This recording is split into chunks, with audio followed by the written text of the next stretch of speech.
Nah, berikutnya kita bahas tentang hipnosisnya, hipnoterapinya. Jadi ada 3 term yang perlu saya jelaskan dan saya mungkin berikan pengertian. Ada hipnosis, ada hipnotis, dan juga ada hipnoterapi. Nah, hipnosis ini sebenarnya adalah fenomenanya. Sebenarnya ini hanyalah istilah. Walaupun nggak ada istilah hipnosis, kita sebenarnya mengalami proses hipnosis itu sepanjang hari. Sehari itu bisa 2-3 kali. Contohnya misalnya teman-teman mungkin pernah nonton film yang ada suka drakor mungkin ya, sekarang kan lagi booming banget gitu ya.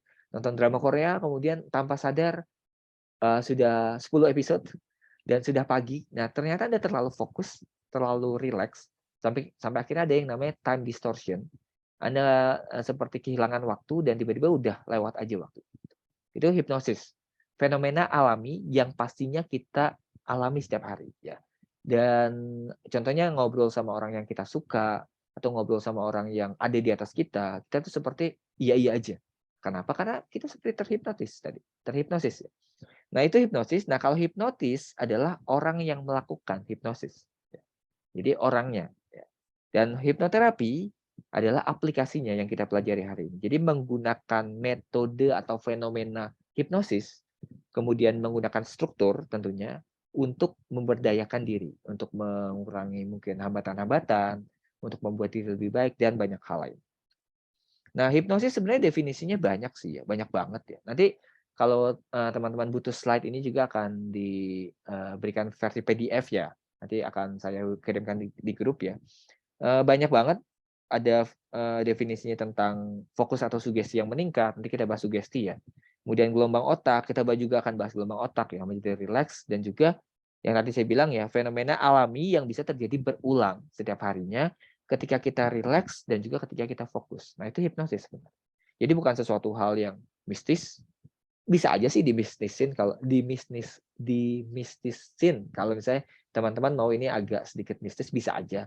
Tapi kalau dijelaskan secara ilmiah, terstruktur, secara menurut sudut pandang yang psikologis banget, itu bisa juga.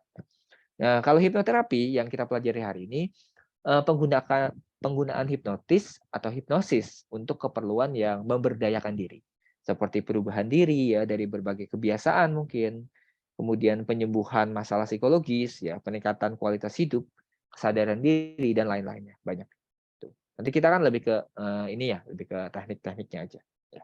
Nah, poinnya intinya kita akan belajar aplikasi yang self healing yang terakhir. Itu menggunakan self hypnosis ya konsepnya.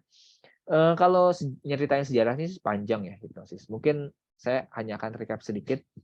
Jadi hipnosis itu biasanya dibagi dalam 3 masa yang cukup besar.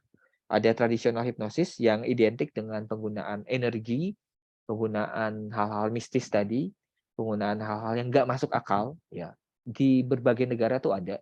Contohnya di Mesir ada Sleep Temple, ada atau di Yunani juga ada kuil yang serupa, di mana banyak orang berkumpul dan akhirnya ditidurkan, kemudian sembuh.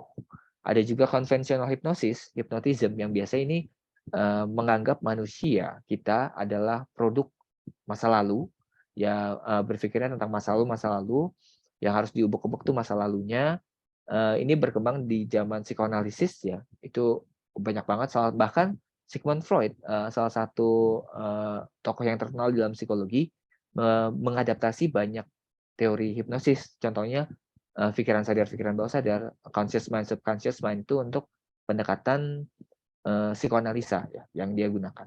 Dan yang sekarang kita pelajari adalah hipnosis modern, yang fokusnya ke client center terapi atau fokusnya ke kliennya. Jadi manusia bukan produk gagal, bukan produk masa lalu, tapi produk masa kini. Tapi kita bisa kok memperbaiki manusia atau memperbaiki diri dengan menggunakan teknik hipnosis. Nah, itu.